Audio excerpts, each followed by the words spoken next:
आप जानते ही होंगे कि नारद मुनि को ब्रह्मा जी की मानस संतान माना गया है। नारद जी भगवान विष्णु के परम भक्त थे और वो संदेश के आदान प्रदान के लिए जाने जाते थे।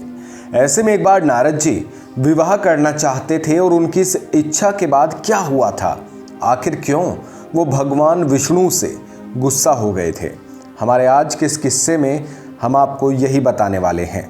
अगर आपने अभी तक हमारे चैनल को सब्सक्राइब नहीं किया है तो प्लीज़ इसको सब्सक्राइब ज़रूर कर लें, बेल आइकन भी दबा लें ताकि आपको हमारी वीडियो सबसे पहले मिलती रहे।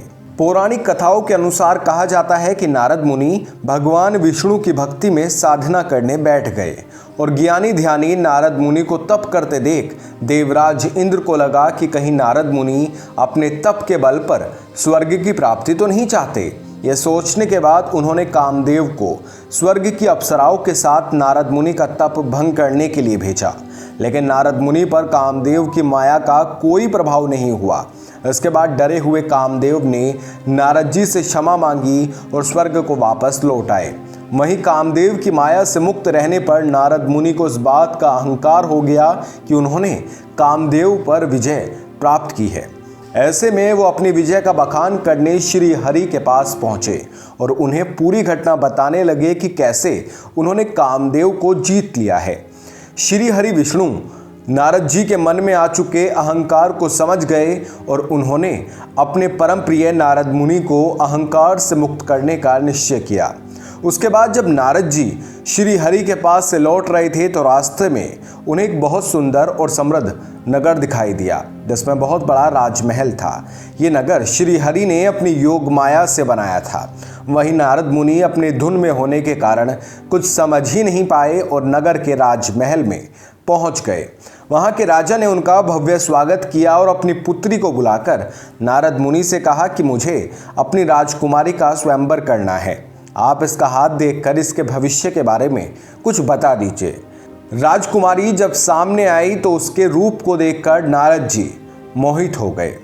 जब नारद जी ने उसका हाथ देखा तो हथेली की रेखाएं बस देखते ही रह गए। दरअसल उसकी रेखाओं के अनुसार उसका पति विश्व विजेता रहेगा और समस्त संसार उसके चरणों में नतमस्तक होगा। नारद जी ने ये बात राजा को ना बताकर दूसरी अच्छी बातें कहीं और वहां से चले आए। राजकुमारी का रूप और उसके हाथ की रेखाएं देखकर नारद जी वैराग्य को भूल चुके थे। विवाह की कामना लेकर नारद जी वापस बैंकुट गए और विष्णु जी से खुद को रूपवान बनाने की विनती की। इस पर श्री हरि ने कहा कि मुनिवर, हम वही करेंगे जो आपके हित में होगा। नारद जी ने उनकी बात को नहीं समझा और विवाह के विचार में खोए हुए बैंकुट से लौटकर राजकुमारी के स्वयंवर में चले गए।